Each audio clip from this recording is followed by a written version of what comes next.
ರಾಷ್ಟ್ರಕವಿ ಕುವೆಂಪು ಅವರ ಜಾತಿಗೆ ಸೇರಿದಂತಹ ಕೆಲವು ಜನರು ಒಂದಿನ ಆಶ್ರಮಕ್ಕೆ ಬಂದ್ರಂತೆ. ಅವ್ರಿಗೆ ಕೇಳಿದ್ರಂತೆ, ನೀವು ನಮ್ಮ ಜಾತಿಯ ನಾಯಕರಾಗಬೇಕು ಅಂತ.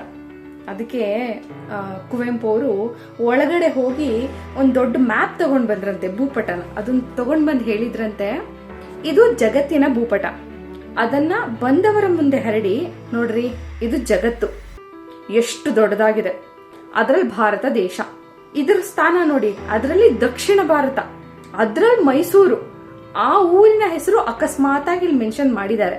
ಇಲ್ಲಿನ ಒಂದು ಜಾತಿ, ಅದಕ್ಕೆ ನಾನು ನಾಯಕ. ಎಂತ ದೊಡ್ಡ ಪದವಿ ಕೊಡ್ತಾ ಇದ್ದೀರಾ ನನಗೆ ಅಂತ ಕೇಳಿದ್ರಂತೆ. ಈ ಮಾತನ್ನ ಕೇಳಿದಂತಹ ಅಷ್ಟು ಜನ ಒಂದು ಮರು ಮಾತಾಡದೆ ಅಲ್ಲಿಂದ ಹೊಟ್ಟೋದ್ರಂತೆ.